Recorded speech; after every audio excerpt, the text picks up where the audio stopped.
Deep in the jungle, there's a fungus that infects creatures and turns them into zombies. This deadly fungus, known as Cordyceps, has the ability to take out entire species. What if this fungus infected you by touching your skin or just breathing it in? Could the Cordyceps fungus turn you into a zombie? What would it do to your body? And how likely is it that this will happen to you? This is What If, and here's what would happen if you were infected by the Cordyceps fungus.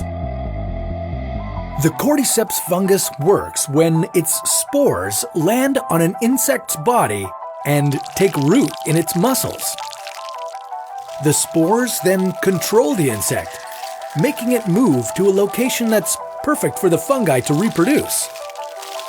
The fungus forces the insect to chomp down on a leaf, and it will then stay there until it dies.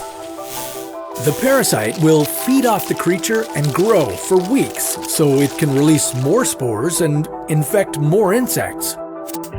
Now, how would this work if it happened to you?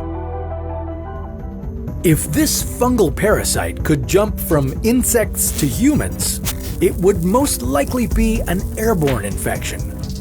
Places like cities, public transportation, and tunnels would all be danger zones where you could potentially catch the Cordyceps fungus. It's likely that the fungus would attack your body as any other parasite might. When you first become infected, you'll begin to feel some symptoms you've probably felt before. A fever, abdominal pain, weakness, and vomiting are all possible consequences. You might also notice yourself getting depressed, as the Cordyceps could affect your dopamine levels. Some of these effects might be familiar, but what isn't is how the fungus would spread through your body. As time goes on, the fungus would start to take over your nervous system. Since you're a lot bigger than something like an insect, it would take months for the Cordyceps to take full control of you. As this is happening, the fungus would grow throughout your arms and legs. When it spreads far enough in your body, it can gain control over you. You could do your best to fight it off, but once it's inside of you, there's really nothing you can do. Your brain would still be running, but you wouldn't have control over what you do with it. After all, the Cordyceps' primary purpose is to spread as much as it can. And to do that, it would trap you inside an enclosed area so it can grow and spread through your body even further. After a couple of weeks, you would die in that spot.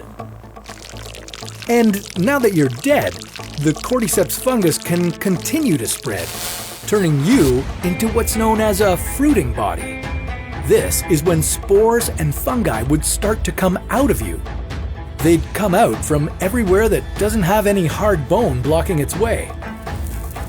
And now that this has happened, the fungus and spores can spread even further, infecting more and more people. Luckily, we don't need to worry about this sort of thing happening to us. Cordyceps can't infect humans, as our bodies are better than insects at attacking pathogens. So you can rest easy knowing you won't turn into a zombie from these things, but what if, instead of you turning into one, there was a full-on zombie apocalypse? Well, we'll leave that story for another What If.